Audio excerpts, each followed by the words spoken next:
नमस्कार दोस्तों, स्वागत है आप सभी का हिंदी स्टडी में। दोस्तों आज हम पढ़ने वाले हैं रीतिकाल।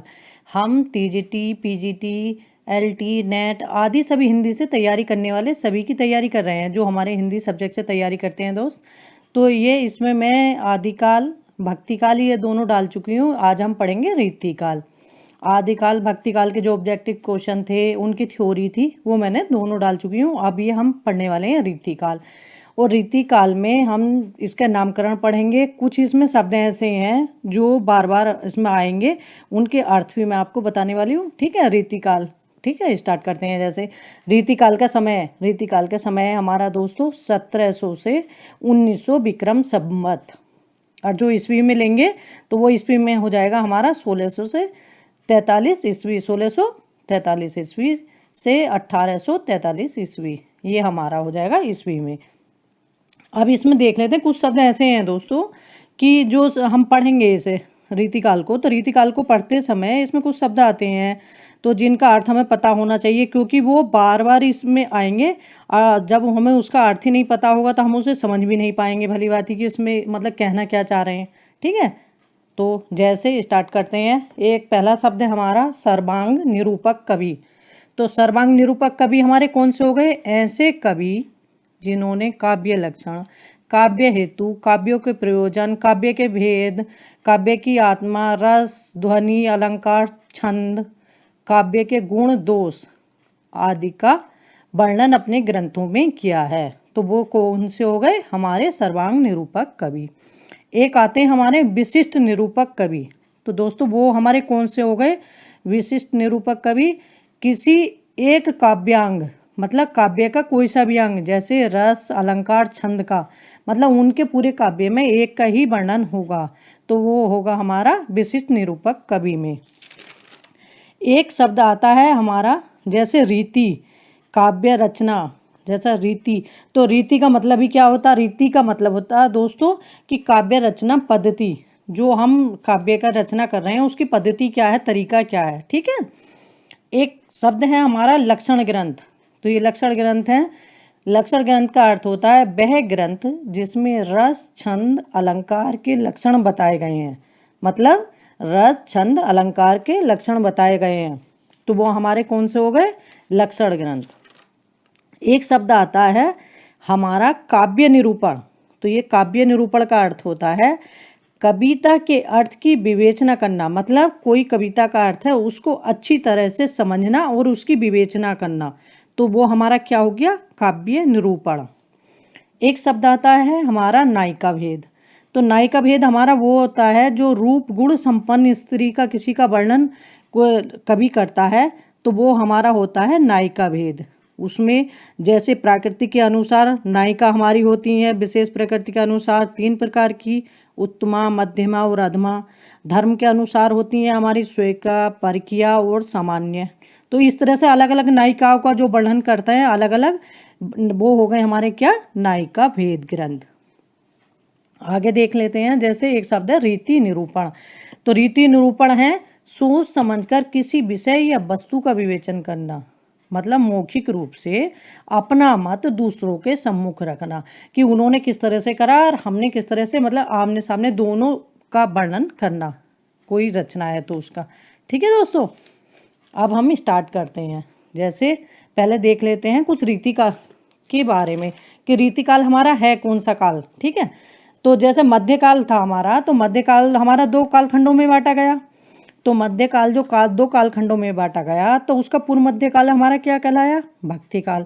और जो उत्तर मध्यकाल कहलाया वो हमारा कहलाया रीतिकाल। इस काल की सबसे बड़ी विशेषता क्या थी कि श्रृंगारिकता थी, रीति निरूपणता थी, और इसमें राजाओं के दरबार में कविताएं लिखते थे ना कवि, तो अधिकतर जो कवि थे वो दरबारी कवि थे, तो इनकी रचनाएं भी दरबारों तक ही सीमित रह गई थी। ठीक है दोस्तों, आगे जैसे इस समय ये भी पूछ लेते हैं एग्जाम में कि रीतिकाल जो था ये समय मुगलों के पतन का समय था और अंग्रेजों के उत्थान का समय था। इस काल में चित्रकला, संगीत, स्थापत्य कला विशिष्ट स्थान रखती थी। ठीक है, स्टार्ट करते हैं अब हम अपना रीतिकाल। ये रीतिकाल के लिए कुछ बेसिक बातें थी जो हमें पता होनी चाहिए कि रीतिकाल हमारा क्या है, क्योंकि रीतिकाल का प्रारंभ जो रामचंद्र शुक्ल ने माना है वो चिंतामणि त्रिपाठी से माना है दोस्तों। आगे देखते हैं अब रीतिकाल का नामकरण। रीतिकाल का नामकरण, हिंदी साहित्य के उत्तर मध्य काल को मिस्र बंधुओं ने क्या कहा है रीतिकाल? यह एग्जाम में पूछा जाता है दोस्तों कि मिस्र बंधुओं ने रीतिकाल को क्या कहा है, तो उन्होंने कहा है अलंकृत काल। रामचंद्र शुक्ल ने क्या कहा है? रीतिकाल। और विश्वनाथ प्रसाद जी ने क्या कहा है? श्रृंगार काल। और डॉक्टर रमाशंकर रसाल ने क्या कहा है? कला काल। तो ये रीतिकाल के ही नाम है। और है हमारे एक हजारी प्रसाद द्विवेदी, उन्होंने कहा है उत्तर मध्य काल। गणपति चंद्र गुप्त जी ने कहा है अपकर्ष काल। त्रिलोचन जी ने क्या कहा है? अंधकार काल। और ग्रेयर्सन ने क्या कहा? रीति काव्य। तो ये रीतिकाल के नामकरण है दोस्तों। एक दो बार वीडियो को रोक रोक के सुनना, आसानी से याद हो जाते हैं यार। ये एग्जाम में इसमें से एक न एक प्रत्येक एग्जाम में पूछा जाता है। लेखक अलग अलग होंगे, अलग अलग नाम होंगे, लेकिन पूछते हमेशा। आगे चलते हैं। रीति शब्द की व्याख्या। संस्कृत काव्य शास्त्र के प्रमुख 5 संप्रदायों में रीति संप्रदाय भी है, जिसके जैसे संप्रदाय वो है हमारे वक्रोक्ति, औचित्य, रस, ध्वनि। तो ये उसमें से एक रीति संप्रदाय भी है। इसके प्रवर्तक कौन है? ये एग्जाम में पूछा जाता है। रीति संप्रदाय के प्रवर्तक ये हैं वामन। इनका कथन है विशिष्ट पद रचना रीति। हाँ, ये नीचे दे रखा है देखो। आचार्य वामन ने विशिष्टा पद रचना रीति कहकर रीति को विशिष्ट पद रचना के रूप में व्याख्यायित किया है। ये जो कथन दे रखा है ये भी पूछते हैं एग्जाम में। वक्रोक्तिवादी आचार्य कुंतक ने रीति का अर्थ कवि प्रस्थान हेतु अर्थात कवि कर्म की विधि या प्रणाली माना है। आचार्य भोज ने रीति को काव्य मार्ग और आनंदवर्धन ने वाच्य वाचक चारुत्व हेतु कहा है। दोस्तों ये वन लाइनर थ्योरी है, इसीलिए आपके लिए डाल रही हूँ क्योंकि हम पहले इसे पढ़ेंगे। ये सारी थ्योरी बहुत अच्छी है, इसको पढ़ते चलेंगे और उसके बाद हम ऑब्जेक्टिव क्वेश्चन करेंगे। तो हमारी जो उसके बाद हम प्रैक्टिस सेट करेंगे, जो हमारी कमी रहेगी वो उसमें पूरी हो जाएगी। मैं बिल्कुल आपको ना एग्जाम के लिए ही तैयारी करा रही हूँ। मेरा मकसद केवल सिर्फ आपको आपकी तैयारी में मदद करना है, जिससे आप अपनी मंजिल तक पहुंच सकें। चलो स्टार्ट करते हैं आगे। वक्रोक्तिवादी आचार्य कुंतक ने रीति का अर्थ कवि प्रस्थान हेतु अर्थात कवि कर्म की विधि या प्रणाली माना है। आचार्य भोज ने रीति को काव्य मार्ग और आनंदवर्धन ने वाच्य वाचक चारुत्व हेतु कहा है। हिंदी में रीति शब्द का अर्थ विस्तार हो गया। यहाँ रीति शब्द प्रायः लक्षण ग्रंथों के लिए प्रयुक्त होता है, अर्थात जिन ग्रंथों में काव्य रचना संबंधी नियमों और सिद्धांतों का विवेचन किया गया है उन्हें रीति ग्रंथ कहते हैं। आगे देखते हैं। चिंतामणि ने रीति को काव्य का स्वभाव क्या कहा है? काव्य का स्वभाव किन्होंने कहा है? चिंतामणि ने। इन्होंने कहा है वर्णो रीति सुभान जो व्रति व्रति सी मित्र। आगे देख लेते हैं। देव कवि ने रीति को काव्य का द्वार कहा है। काव्य का द्वार किसने कहा है? ये कहा है देव कवि ने। इनका कथन है ताते पहले वर्णीय काव्य द्वार रस रीति। काव्य रचना पद्धति के अर्थ में भी रीति शब्द का प्रयोग मिलता है, जैसे रीति सुभाषा कवित्व की वर्णत बुद्ध अनुसार। ये कथन है चिंतामणि का। अपनी अपनी रीति के काव्य और कवि रीति ये है देव की। आगे देख लेते हैं। छंद रीति मुझे नहीं बिनु पिंगल के ज्ञान, यह है कथन सोमनाथ जी का। काव्य की रीति सीखी सु कबिन सो देखी सुनी बहुलोक की बातें, ये भिखारी दास का है दोस्तों। थोड़े क्रम क्रम ते कहीं अलंकार की रीति, यह है दूल्हे कवि की। आगे देखते हैं। आचार्य रामचंद्र शुक्ल ने रीति शब्द के व्यापक अर्थ को ग्रहण करते हुए उत्तर मध्य काल को सर्वप्रथम रीति काल नाम दिया है। किन्होंने दिया है? रामचंद्र शुक्ल ने रीति काल नाम दिया है। और साथ ही यह संकेत कर दिया है कि इस युग की कविता में श्रृंगार और वीर इन्हीं दो रसों की कविता इस काल में हुई है। प्रधानता श्रृंगार की रही है। एग्जाम में ये पूछा जाता है दोस्तों कि रीति काल में कौन से रस की प्रधानता रही है, तो वो श्रृंगार रस की प्रधानता रही है। अतः इसे रस के विचार से कोई श्रृंगार काल कहे तो कह सकता है। आगे देखते हैं, आचार्य रामचंद्र शुक्ल ने रीतिकाल की समय सीमा कितनी मानी है?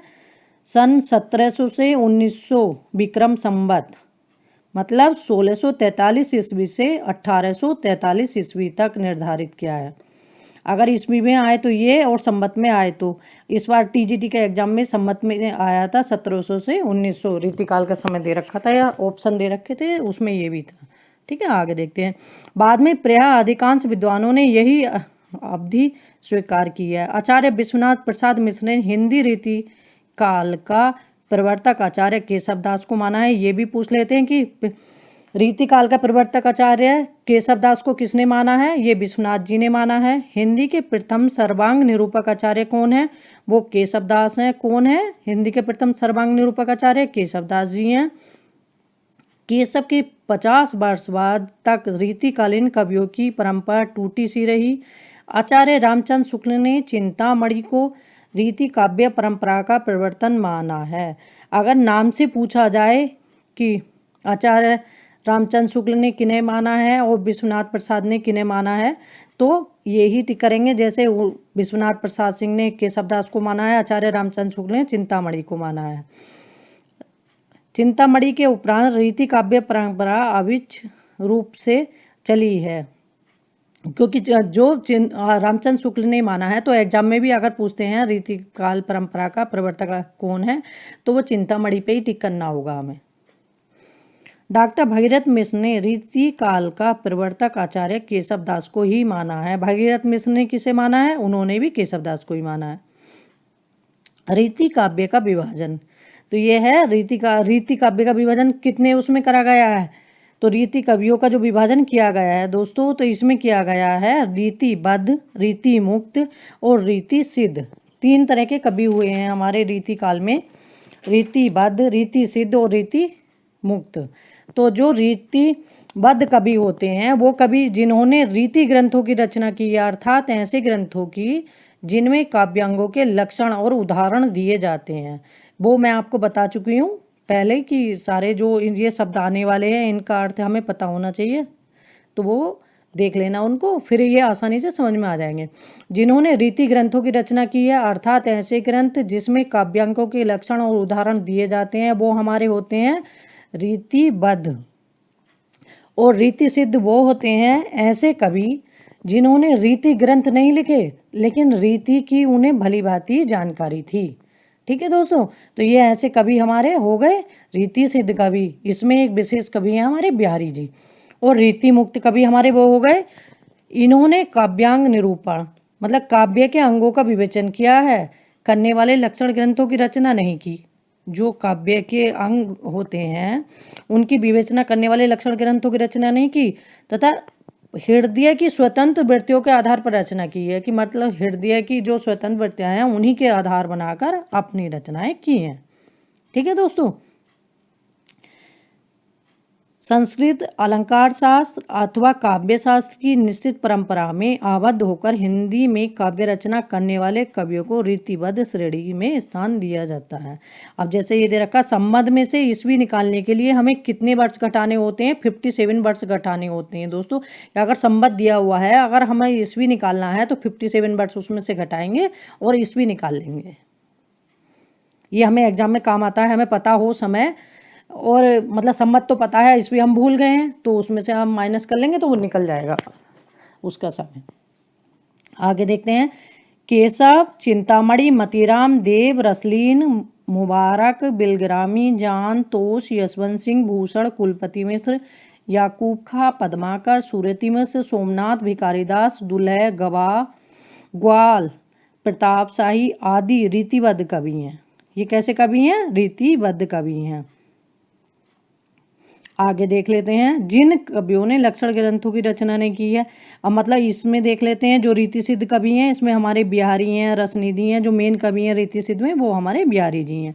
अब हम देखते हैं रीति मुक्त कवि।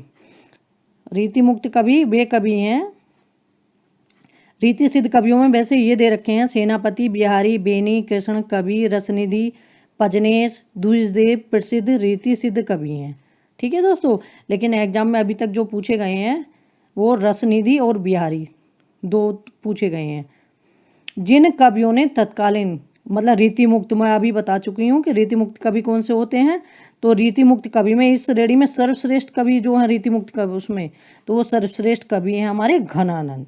ठीक है, घनानंद से एग्जाम में कुछ ना कुछ पूछा ही जाता है दोस्तों। रीति मुक्त कविता उत्तर मध्य युग की साहित्यिक क्रांति है।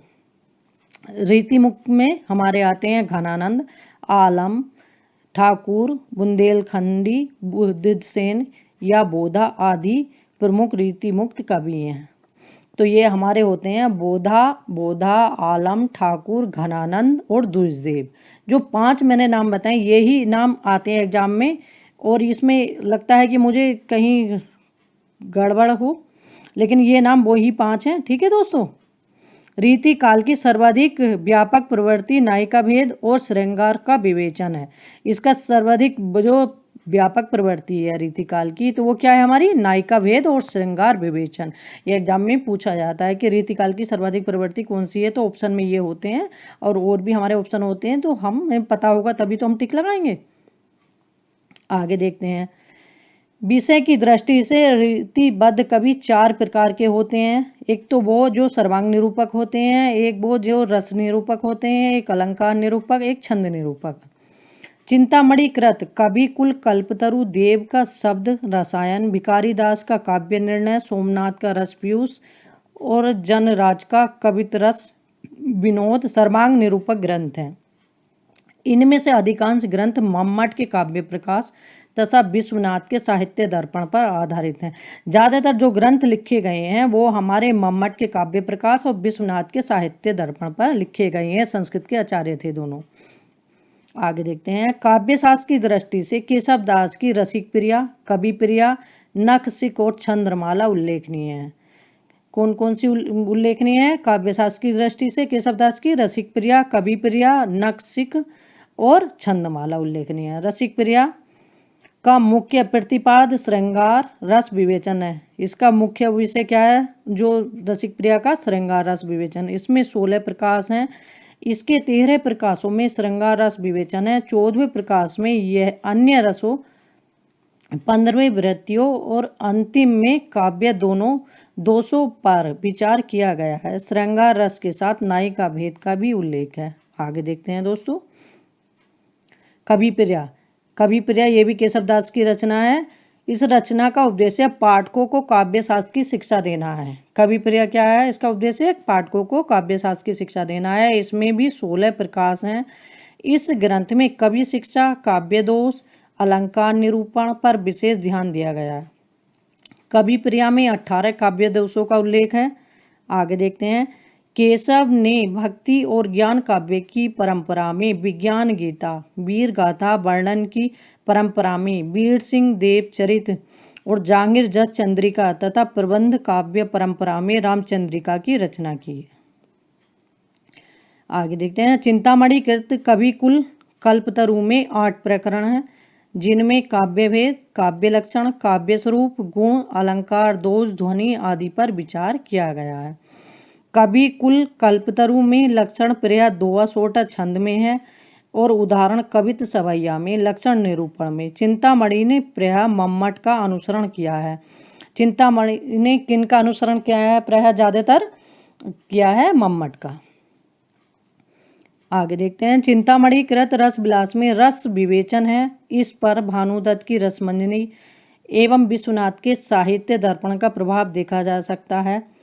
चिंतामणि कृत छंद विचार, जैसे ये रचनाएं हैं इनकी, रस विलास, छंद विचार, ये एग्जाम में पूछी गई हैं दोस्तों। छंद विचार में प्राकृत पेंगलम के आधार पर छंद शास्त्र के सामान्य नियमों का उल्लेख है।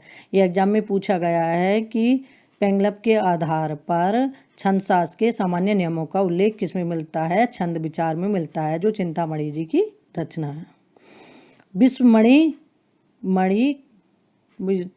चिंतामणि कृत जो चिंतामणि की रचना है श्रृंगार मंजरी, वो नायिका भेद का सुंदर और विशद ग्रंथ है। कौन सा नायिका भेद का ग्रंथ है? ये एग्जाम में पूछा गया है चिंतामणि जी का, वो है श्रृंगार मंजरी।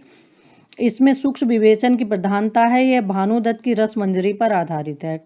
कुलपति मिश्र कृत रस रहस्य, चिंतामणि कृत कवि कुल्प कल्पतरु के समान सर्वांग निरूपक ग्रंथ है। यह 8 वृत्तांतों में विभक्त है। इसमें काव्य लक्षण, काव्य प्रयोजन, काव्य हेतु, काव्य भेद, शब्द शक्ति, ध्वनि, गुण, दोष, अलंकार आदि का विवेचन किया गया है। कुलपति मिश्र कृत रस रहस्य पर मम्मट के काव्य प्रकाश, विश्वनाथ के साहित्य दर्पण और केशव की रसिक प्रिया का प्रभाव है। ठीक है, आगे देखते हैं। कविवर देव का पूरा नाम क्या था? देवदत्ता। कविवर देव का पूरा नाम क्या था? देवदत्त। हिंदी में नायिका भेद की पूर्णतम रचना करने वाले आचार्य कवियों में देव सर्वोपरि हैं। कौन सर्वोपरि हैं? देव। देव कवि ने काव्यांगों के वर्गीकरण और विवेचन में मौलिकता का परिचय दिया है। इन्होंने संचारी भावों की संख्या 34 मानी है, क्योंकि इन्होंने एक छल नाम का संचारी भाव और माना है। तात्पर्य वृत्ति को की विशेष रूप से चर्चा की है। ये एग्जाम में पूछा गया है कि देव कवि ने 34 कैसे माने हैं? संचारी भाव तो हमारे 33 होते हैं, तो उन्होंने छल नाम का एक संचारी भाव किसने माना है? देव कवि ने माना है। तथा कुछ नवीन छंदों का आविष्कार भी किया है। देव की सर्वश्रेष्ठ कृति भाव विलास है। इसमें भाव, नायिका और अलंकारों को वर्णन किया गया है। आगे देखते हैं। देवकृत शब्द रसायन में ध्वनि के साथ रस, गुण, अलंकार और छंद विवेचन है। आगे देखते हैं दोस्तों। इसमें त्रिविध शब्द शक्तियों के साथ तात्पर्य वृत्ति का भी वर्णन है। देवकृत जाति विलास में अनेक प्रांतों और जातियों की स्त्रियों का सौंदर्य वर्णन किया गया है। आगे दूसरी रचना है देव की राग रत्नाकर, संगीत विषयक लक्षण ग्रंथ है। जो देव की रचना है राग रत्नाकर, ये इसका विषय क्या है? ये संगीत विषयक लक्षण ग्रंथ है। और देव की अगली रचना है प्रेम चंद्रिका में विषय वासना के तिरस्कार, प्रेम, महामात्या और उसके विभिन्न रूपों का वर्णन किया गया है। देवकृत देव शतक आध्यात्मिक ग्रंथ है। इसमें जीवन और जगत की असारता, ब्रह्म तत्व तथा प्रेम के महामात्य का वर्णन है। आगे देखते हैं। देव की अगली रचना है देवचरित, कृष्ण के जीवन से संबंधित प्रबंध काव्य है। ये एग्जाम में पूछा गया है कि देव की कौन सी रचना है जो कृष्ण के जीवन से संबंधित प्रबंध काव्य है। ये है देवचरित। ये आर्मी वाले इसको पूछा गया था।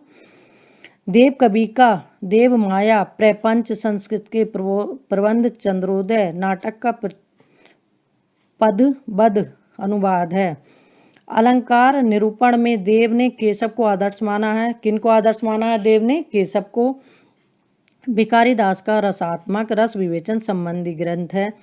इसमें रस के अंगों और नायक नायिका भेद का निरूपण किया गया है, जो रस सारांश है भिखारी दास का।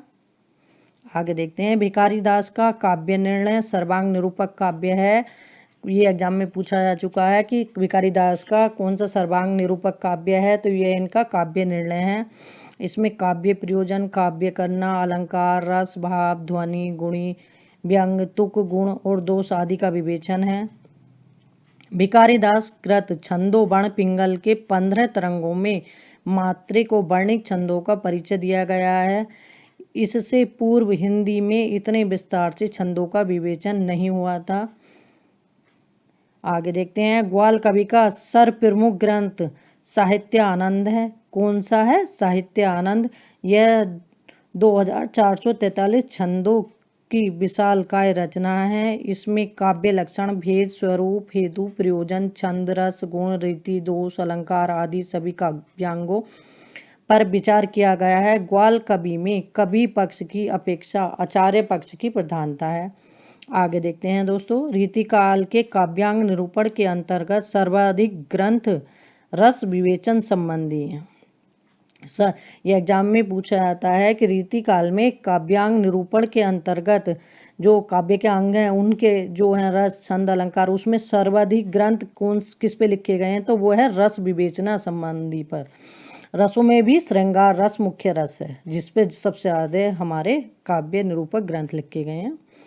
इसी के अंतर्गत नायक नायिका का वर्णन एवं विश्लेषण किया गया है। सैयद गुलाब नबी रसलीन। सैयद गुलाब नबी का नाम क्या है? रसलीन। कृत अंग दर्पण, जो इनकी रचना है अंग दर्पण है। इसमें नखशिख वर्णन है। इस ग्रंथ का प्रसिद्ध दोहा है जो सही ये एग्जाम में पूछा गया है। अमीय हलाल रस भरे श्वेत श्याम रत्नार जियत मरत झुकी झुकी परत जेही चितवन एक बार। तो ये एग्जाम में पूछा गया है कि ये किसका हुआ है, तो ये है रसलीन का। रसलीन का महत्वपूर्ण ग्रंथ रस प्रबोध है। इसमें 1117 दोहे छंदों में सभी रसों के अतिरिक्त 8 आगे देखते हैं 8 सात्विक भावों 33 संचारी भावों नायक नायिका भेद आदि की विवेचना है। रसलीन का दोहा छंद पर अद्भुत अधिकार था। रसलीन का किस छंद पर अधिकार था, वो था दोहा छंद पर। उनमें जो समाहार शक्ति, भाषा की कसावट और व्यंजना शक्ति मिलती है वह बिहारी को छोड़कर किसी अन्य कवि में नहीं मिलती है। मतीराम कृत ललित ललाम अलंकार संबंधी ग्रंथ है, ये एग्जाम में पूछा गया है। और तथा अन्य ग्रंथ रसराज में श्रृंगार रस और नायिका भेद का निरूपण किया गया है। केशव दास ने अलंकार को काव्य का प्राण माना है। इनकी मान्यता भूषण बिनु न ब्राजई कविता बनीता मित, ये लाइन एग्जाम में पूछी आती है कि किसकी है, तो ये केशव दास की है। महाराज जसवंत सिंह कृत भारत भूषण अलंकार विवेचन संबंधी ग्रंथ है। इसमें 212 छंद हैं। प्रारंभ में 10 दोहों में भूमिका है। शेष 202 छंदों में 116 अलंकारों का विवेचन है। दोस्तों आगे देखते हैं भूषण का वास्तविक नाम क्या था, ये एग्जाम में पूछा जाता है। तो भूषण का वास्तविक नाम घनश्याम था। इनके काव्य में ओज गुण और वीर रस की प्रधानता थी। भूषण के जो इनका काव्य था उसमें पूछते हैं एग्जाम में, ये कवि ऐसे थे जिसमें वीर रस की प्रधानता थी इनके काव्यों में। ठीक है, एग्जाम में ये भी दे देते हैं कि वीर रीतिकाल के वीर रस के कवि कौन है, तो वो हमारे भूषण है। भूषण रीतिकालीन राष्ट्रीय कवि हैं। आगे देखते हैं भूषण कृत शिवराज भूषण अलंकार निरूपण ग्रंथ है। इसमें 105 अलंकारों के लक्षण उदाहरण दिए गए हैं। शिवराज भूषण की भूमिका के प्रारंभ में गणेश शक्ति और सूर्य की वंदना है। भवानी स्तुति में शिवाजी के लिए विजय का वरदान मांगा गया है। आगे देखते हैं शिवराज भूषण में पहले दोहों में अलंकारों के लक्षण दिए हैं। फिर कवित सवैया छप्पे अथवा दोहों में उनके उदाहरण प्रस्तुत किए गए हैं। ये उदाहरण शिवाजी के जीवन की घटनाओं से संबंधित है। दोस्तों आगे देखते हैं पद्माकर रीति काव्य परंपरा के अंतिम चरण के सर्वाधिक प्रसिद्ध कवि हैं। इन्हें कविराज शिरोमणि की उपाधि प्राप्त थी। ये एग्जाम में पूछा गया है कि जो रीतिकाल के कवि थे कौन से ऐसे कवि थे जिन्हें कविराज शिरोमणि की उपाधि प्राप्त थी, वो थे पद्माकर। पद्माकर ने भक्ति श्रृंगार और वीर रस में काव्य रचना की है। पद्माकृत जगत विनोद को श्रृंगार रस का सार ग्रंथ कहते हैं। इनकी सभी रचनाएं इनकी क्या सभी लेखकों की ये रचनाएं जो इसमें आई हैं वो सभी एग्जाम में पूछी गई हैं। पद्माकृत जगत विनोद को श्रृंगार रस का सार ग्रंथ कहते हैं। पद्माकृत हिम्मत बहादुर विरुद्धावली वीर रस प्रधान ग्रंथ है। पद्माकर की रचना है पद्माभरण अलंकार प्रधान है। ये पद्माकर की अगली रचना है राम रसायन ग्रंथ दोहा, जो दोहा चौपाई में है। पद्माकर की अगली रचना है प्रबोध पचासा भक्ति और वैराग्य संबंधी ग्रंथ है। ये जो प्रबोध पचासा है कैसा है, भक्ति और वैराग्य संबंधी ग्रंथ है। पद्माकर ने सरदार अदाजी के अनुरोध पर हितोपदेश का अनुवाद किया है। दोस्तों आज यहीं तक रहने देते हैं। इसका एक पार्ट थ्योरी का और बनाऊंगी और उसके बाद हम उसके ऑब्जेक्टिव क्वेश्चन करने। अगर आपको हमारी वीडियो अच्छी लगी तो हमारी वीडियो को लाइक करें और चैनल को सब्सक्राइब करें। थैंक यू दोस्तों।